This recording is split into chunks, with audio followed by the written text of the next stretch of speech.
It's the end of the year, so of course, we're looking back, and today we're talking about 10 of the biggest open world games from 2018. We tried to get the best size approximation for a bunch of games and just stack them all up. So let's get started with number 10 and talk about SpiderMan.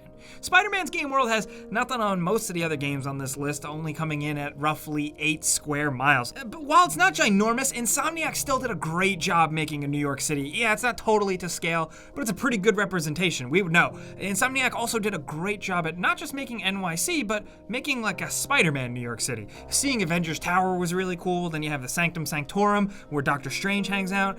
You can find the Nelson and Murdoch law offices, even some smaller stuff like Josie's Bar and the statue of Lockjaw. Sometimes a giant, sprawling open world isn't the best open world, but it's instead one that feels natural, like Spidey's. Also, swinging around in the city is just great. I mean, come on. It's that added verticality, the fact that you can go up on high buildings, that really makes the recreation of this Manhattan feel much, much larger. But moving on to number 9, Sea of Thieves. This comes in at 11 square miles roughly, which isn't as big as some of the other games on this list, obviously, but it has an interesting world, and the vast ocean does a good job at making it feel a little bit bigger than it actually is. Obviously, you know, it's how you get around. Sailing isn't exactly fast, and depending on where you're going, it could feel like it's taken a while to get where you're going. Sea of Thieves also manages to pull off the empty world really well. It feels bigger for that. When you're sailing around with your friends, it really does feel like just you guys. And when you see a crew of other players sailing off in the distance, it's really exciting because you know someone else is out there in the distance, and it's a reminder that you aren't alone in this pretty big world. The world is also just beautiful too. The game has a very cool art style and manages to be really nice and pretty without having like crazy raw graphical power. But still, the water in this game is probably some of the best water we've seen in a video game in a long time. But next at number 8, we gotta talk about Fallout 76. It's about 16 square miles. Now, yeah, we know this game is kind of a bummer, we get it, but the map isn't totally horrible at least. We're including it for the sake of covering as much as you can. This is the biggest game worlds of 2018 list, right? Not best games of 2018. But the map itself is pretty dense. There isn't a lot of wasted space. There's usually always something to explore or discover, which we can appreciate. One thing that is really cool is that everything isn't dead with the previous Fallout games because it took place so far after the bombs dropped, there really wasn't much life left in the world. Here, there's actually some lush vegetation and some dense forests and stuff. Thanks to Fallout 76's design, the game does feel kind of lifeless and boring thanks to no NPCs. But again, size-wise, it's pretty decent. But next at number 7, we have Shadow of the Colossus. This is a world of roughly 21 square miles. Now, Bluepoint, the guys who remade this game, manages to do what Avalanche did with Mad Max, and that's taking a world that's supposed to be pretty empty and dead and barren, and making it really pleasing to look at. While there isn't much life at all, there's no denying just how beautiful this world does really look. Going from giant to giant feels like an epic journey because the distances are so long. Plus, everything from canyons to hills to trees is so much bigger than you, the character, so it does a really good job of making you feel like a little ant in a giant world. We love that. Next at number 6, we have Forza Horizon 4, clocking in at 27 square miles. This game world is awesome, and absolutely the most unique for a Forza Horizon game.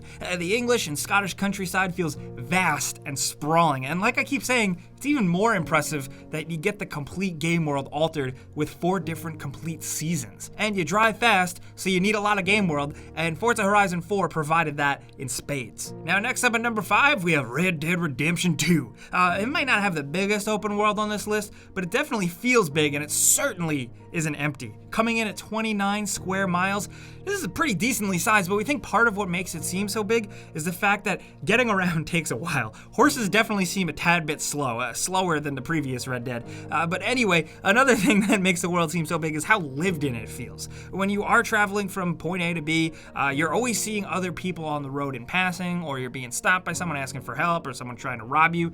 Then there are town folks that actually have a routine and their own personality, and they go about their day-to-day lives. You can also run into an NPC you met on the trail hours later in a random giant city like Saint-Denis. It really does feel like a big lived-in world where there is stuff happening every day. Like a lot of these games on this list, sometimes it's not about raw square mileage, but it's about how vast it really feels. And getting lost in the wild, wild west here is awesome.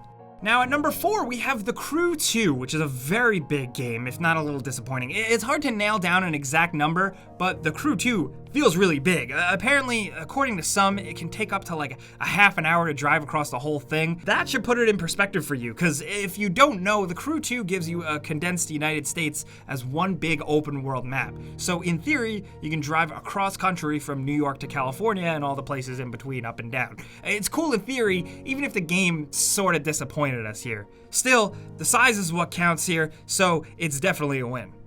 But next up at number 3, we got Far Cry 5 coming in at 31 square miles. Hope County, Montana is a really beautifully crafted American countryside here. Lush forests, tall mountains, murderous bears, there's a lot to see. I will say it was weird at first playing a Far Cry game that didn't take place somewhere tropical-ish, like in the last entries in the mainline games, but I gotta say that Ubisoft did a good job here. The map is full of side activities to do, like racing, stunt driving, hunting, and side quests. Each of the big 3 areas all felt different too, which was nice. It did a good job of letting you know that you were in a completely different area, and that helps it feel that much bigger. The game world itself, though, was very hectic, if that's the right way to describe it. There's always something going on in this game. You can't walk 2 feet without getting shot at by crazy cult members or just being set on fire by a bear that is also on fire, but at least you have plenty of room to run around, right? Now coming down to number 2, we have Assassin's Creed Odyssey, which has a world that is approximately 80.7 square miles large. If you played this, you know this is a big ass game, and it feels big. There was always something to do and somewhere to go. When you're sailing out in the open seas, you can see different islands and land masses, and you could go to any of them, and some of them are just so big with their own unique cities and towns that you could spend so much time on just one particular landmass. Some people might say that there's a little too much in Odyssey. A lot of it does feel pretty diverse though. There were a lot of side quests that had you doing a lot of the same stuff, but the narrative around it all made it feel different. Plus, the world was so big that there was actually more to explore sometimes than you could actually see. There were caves, underwater caves and ruins, shipwrecks, hidden temple crypt-like things.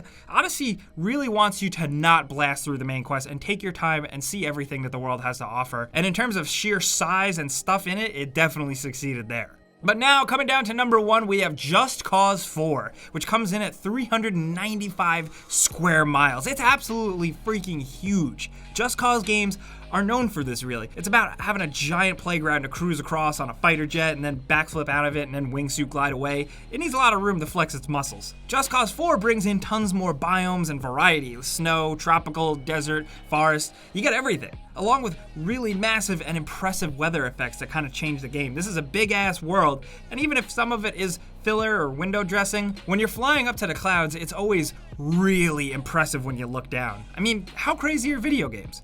Those are some of the biggest worlds of 2018, but fret not, we got more. Some bonus games. We have Kingdom Come Deliverance, the RPG, that's roughly 10 miles. We have the game Scum, that's pretty big. Conan Exiles released this year on consoles, and that's got a big-ass MMO-style world for you. And State of Decay 2. It's comprised of 3 separate maps, but each one is the size of the original game, so you're getting at least 16, 17 miles out of that. But regardless, those are what we thought were some of the biggest game worlds of 2018, so we want to hear from you guys in the comments. Which was your favorite? Do you always think that size is most important when it comes to an open world game? Let's talk about any of this stuff down in the comments. We want to know. It's an interesting conversation to have. But if you learned a thing or two, clicking the like button really helps us out. We appreciate it. But if you're new, you should consider subscribing and hitting that notification bell because we put out videos every single day. But as always, thanks for watching, and we'll see you guys next time.